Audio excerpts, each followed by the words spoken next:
Nana Iris sat quietly in the cramped garage that had become her unwilling refuge. The air was cool but stale, smelling faintly of motor oil and dust, scents that seemed to cling to the faded cardboard boxes stacked unevenly around her. Once a vibrant woman with a sharp wit and an indomitable spirit, her life had shifted abruptly after the stroke. Her once active hands now trembled slightly as she clutched a worn shawl over her knees, eyes tracing the thin beam of daylight sneaking through the cracked window. Outside, muffled voices floated through the thin walls. Nana recognized them immediately, her own family. They were the ones who had decided she no longer fit in the main house, relegating her to this shadowed space and, worse still, selling some of her most cherished belongings without a hint of regret. The fine jewelry, passed down through generations, had been quietly packed away and sold by those who should have cared for her. Their ungratefulness stung more than the physical confines ever could. She strained to listen harder, hearing the unmistakable tone of her eldest nephew, Marcus, speaking with an arrogance that conjured old wounds. "Why should we keep her jewels? She's out of the picture now. The money's ours to spend anyway, thanks to the business she started." Nana's gaze sharpened. A flicker of defiance sparked behind tired eyes. They thought she was weak, dependent, and forgotten. What they didn't know was the truth, that Nana Iris had been the secret founder of the very company that had paid their bills, their mortgages, their luxuries. Though confined to this lonely garage with her body weakened, her mind remained alert, and a slow, determined smile played at her lips. Her comeback was just beginning. The narrow walls of the garage seemed to close in on Nana Iris as the afternoon sun shifted, casting long shadows over the peeling paint and scattered tools. Her fingers brushed against the cold metal of an old workbench, a remnant from happier days when time hadn't yet slowed her. She listened again, muffled but unmistakable. The voices of her own family carried through the thin door, woolly-edged with silence and disregard. "They're saying things as if I'm not here," she whispered aloud, the roughness in her voice betraying the frailty she tried so hard to mask. Despite the stroke's harsh toll, her mind moved with clarity sharper than ever.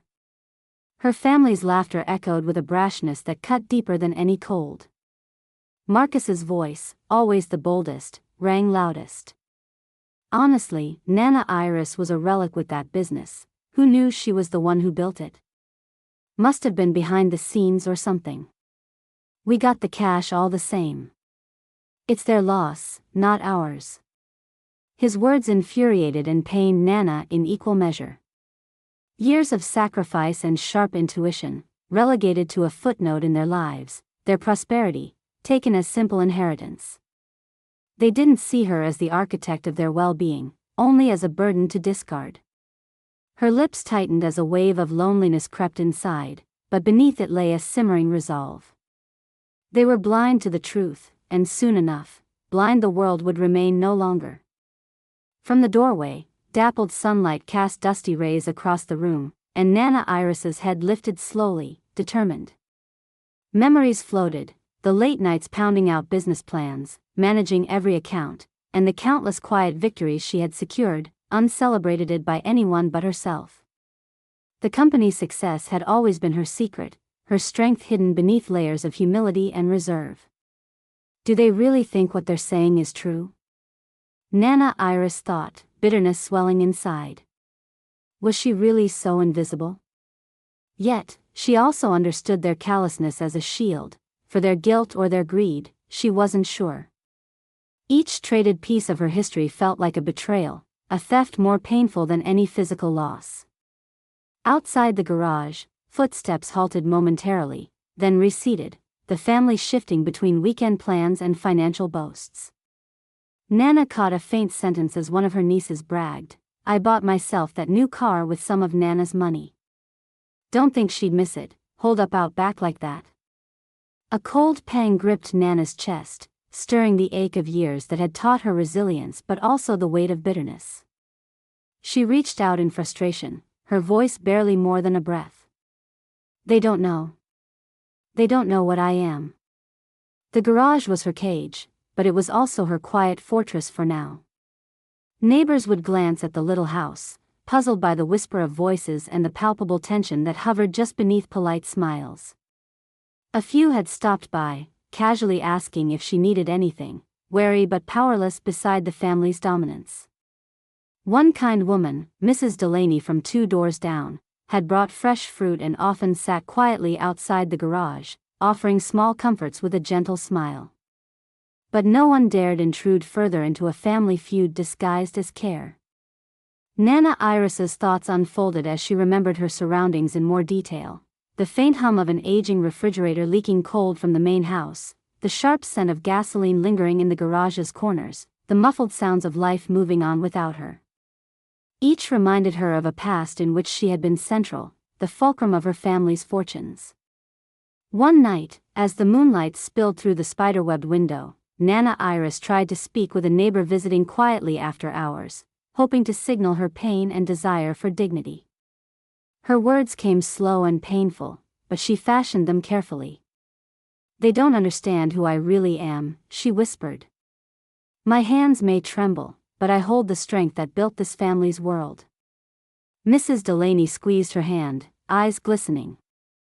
"We see your strength, Nana Iris. Don't let them dim it." But the old woman knew sympathy could only soothe so far. Her family, meanwhile, continued to ignore the truth. The next day, Marcus swaggered through the house, proudly brandishing an invoice from a pawn shop. This lot of Nana's jewels covered some overdue bills and a few bonuses at work, he boasted casually to his sister Jenna, who nodded without a hint of remorse. They rearranged the furniture in the living room as if erasing Nana's shadow, reshaping the space she once owned emotionally, if not physically. It stung far more than they imagined because, even isolated in the garage and impaired by her stroke, Nana Iris's mind wove silently, crafting plans, reaffirming her connection to the business empire they believed was theirs. They were blind to the foundations she had laid, to the loyal contacts she still commanded. One afternoon, Nana noticed a familiar figure pause at the end of the driveway. A man she recognized from years ago, a former business associate named Thomas Bellamy. His visits had become rare, and this unexpected arrival flickered hope through her.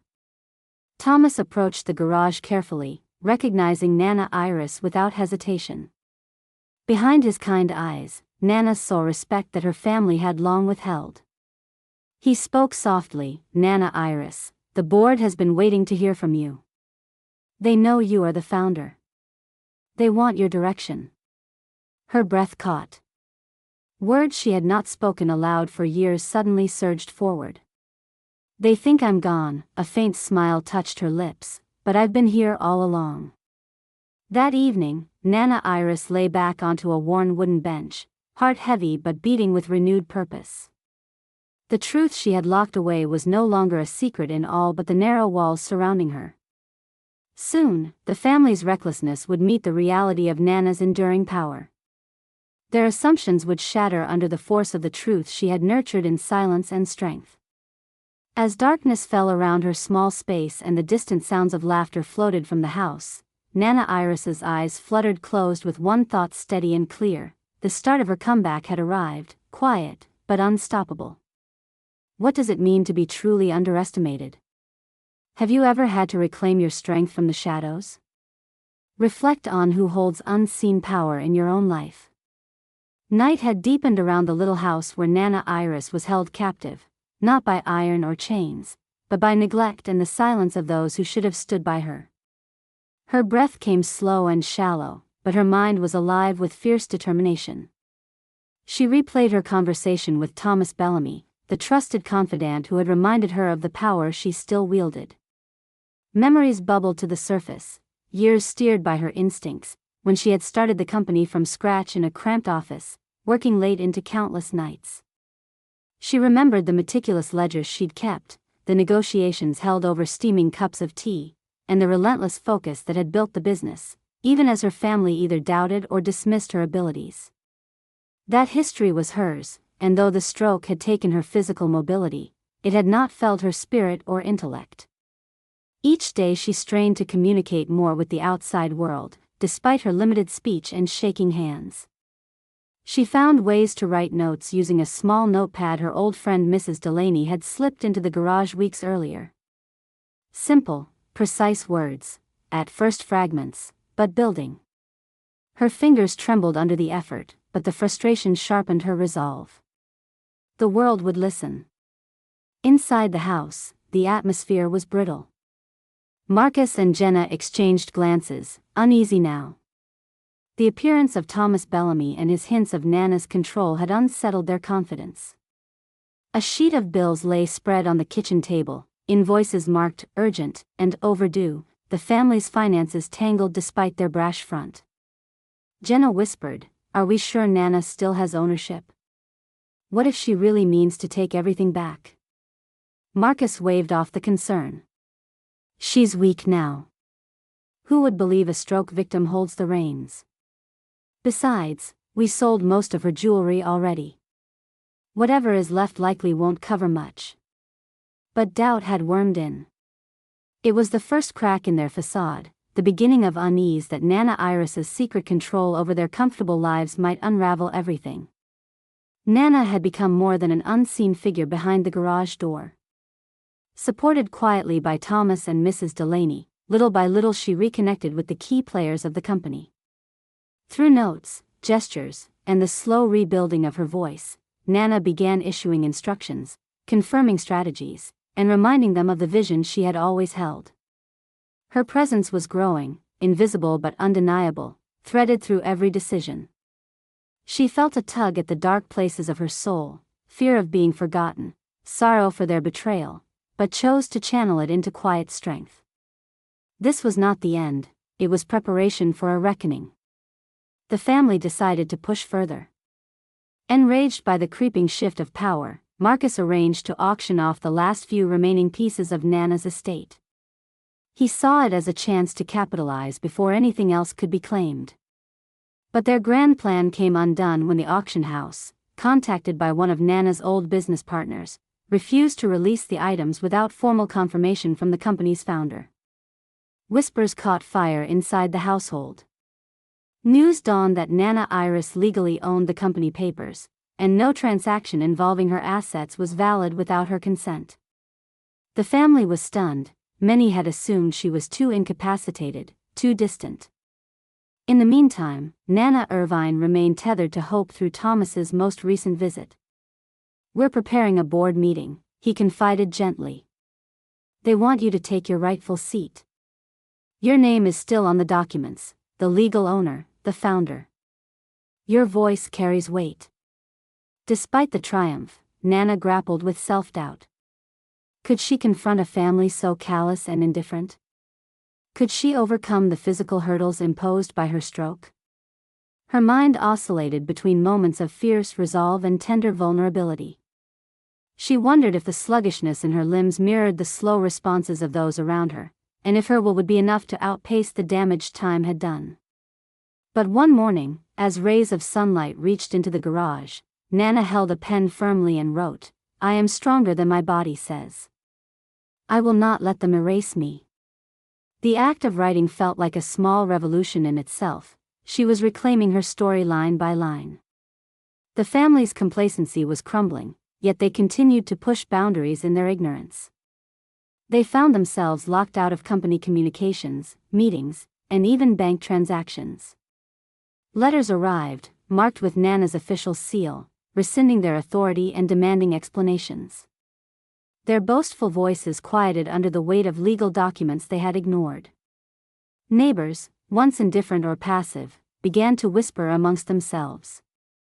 Mrs. Delaney offered anonymous support and encouragement, silently cheering Nana's return from the sidelines. People saw the family's greed unraveling and admired the way Nana carved a space for herself from the shadows. A sudden complication jolted Nana Iris one afternoon. A letter arrived with news that the company's board intended to place her as the interim CEO during the next meeting, pending her full recovery. The invitation was a lifeline, a formal acknowledgement of her role and her vision. Yet, it also deepened her anxiety. Was the family's resistance growing fiercer beneath polite appearances? Would they stop at nothing to protect themselves? She nearly tore the letter in frustration, but Thomas's calming voice reminded her, "This is your moment. They cannot silence what you've built. The truth will lead the way." Days edged closer to the board meeting, and the family convened in frantic meetings, attempting to strategize ways to undermine Nana's authority. But their plans were scattered and desperate. The once solid ground beneath their feet was shifting. The more Nana reclaimed, the smaller their world became. One night, Nana Iris lay awake, a quiet storm of emotions swirling within. Each ache and twitch of her limbs reminded her of the tidal waves she had weathered before. She realized that her strength had been underestimated not only by her family but by herself at times. The stroke had inflicted physical wounds, yes, but it had not dimmed her vision or purpose. She resolved that even if the road ahead felt uncertain, her comeback was inevitable. She was no longer merely the woman hidden behind the garage walls. She was the founder, the heart, and the mind of a business empire, poised to reclaim its rightful place. As dawn crept over the horizon, Nana wrote one final note for the night, steady and clear: "Power is quiet until it emerges." Are there moments when your resilience surprises even yourself? How do you find strength when everything seems lost? Think about the silent battles fought in your life or the lives of those you know. What truths might be waiting to be told? The morning light filtered hesitantly through the grimy garage window as Nana Iris sat upright, nerves coiling and then unraveling in her chest. Today was no ordinary day. Today, she would confront the truth hidden beneath years of silence and neglect, and face the family who had sought to cast her aside. The invitation from the board of directors gleamed on the small table beside her, a testament to a power they thought extinguished. Thomas Bellamy appeared at her side, steady and reassuring as always. "Are you ready?" he asked softly, eyes reflecting both hope and concern. Nana Iris nodded slowly. "Ready isn't the word I'd use," she said with a quiet chuckle. "But necessary is." Her voice, though fragile from the stroke, carried an unmistakable weight, an unyielding declaration that reverberated through the small space. The certainty she had forged in solitude was no longer secret. The family gathered that afternoon in the large conference room of the company headquarters, a place where Nana Iris's presence had once been unquestioned. Marcus paced nervously at the edges, Jenna casting wary glances at the entrance. Their earlier confidence had withered, replaced by unease and a brittle defiance. They had spent weeks dismissing Nana Iris's relevance, but the legal summons made impossible what years of neglect had hoped to achieve. The door opened, and Nana was assisted inside by Thomas and a board member. The room fell into a thick silence, punctuated only by the faint shuffling of papers and the discreet clearing of throats.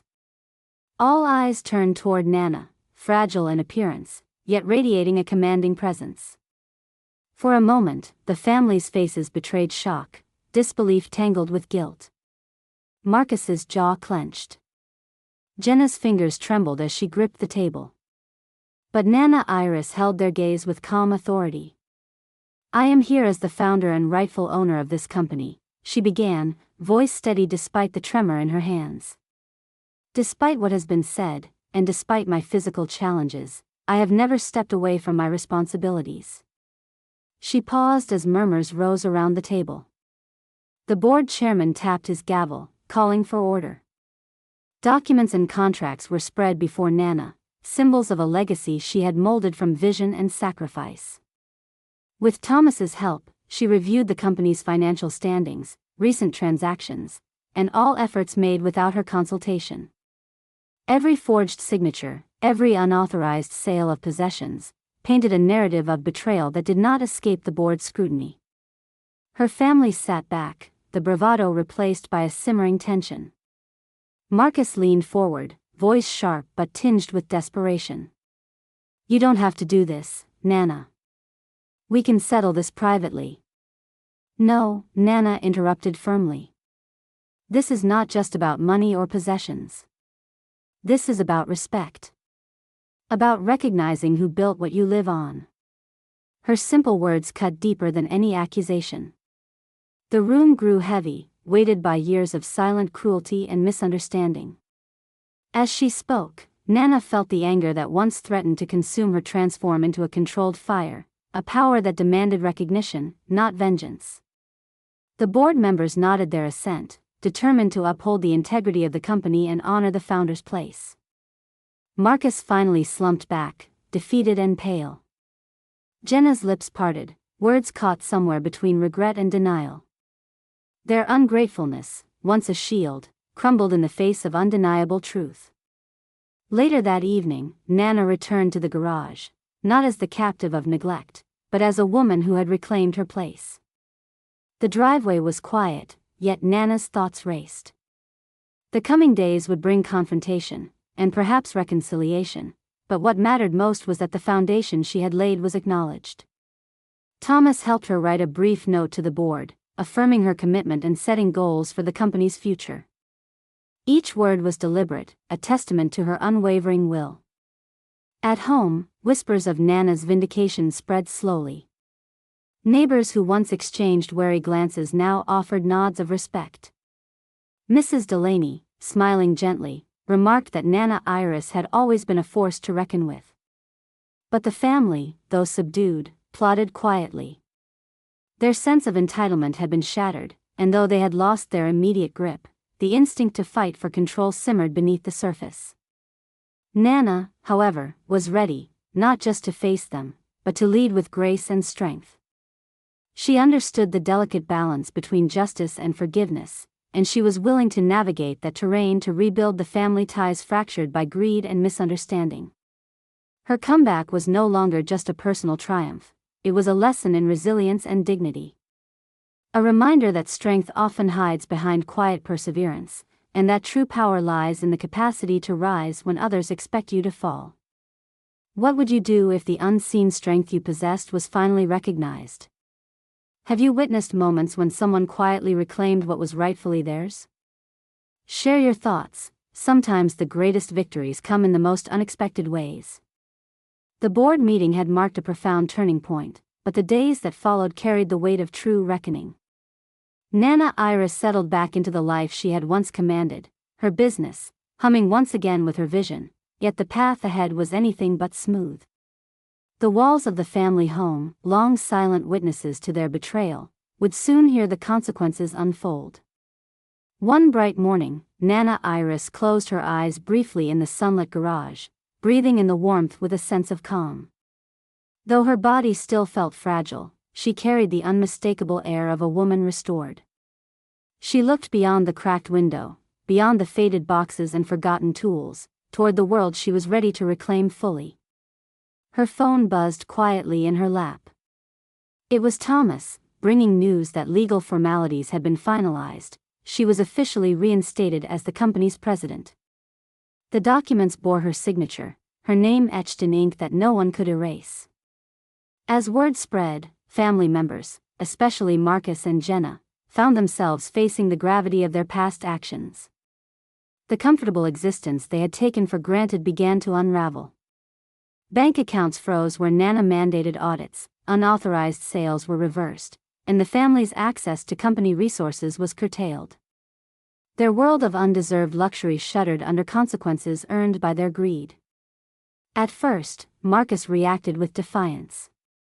"This isn't how things are supposed to go," he muttered, pacing in frustration. Jenna's voice cracked during a tense meeting. "We never thought she'd have the strength to fight back. We made a terrible mistake." But Nana Iris, serene and resolute, chose a different path. She invited her family to a meeting, not to punish, but to open channels for understanding and healing. Her voice, though softer than before, held undeniable command.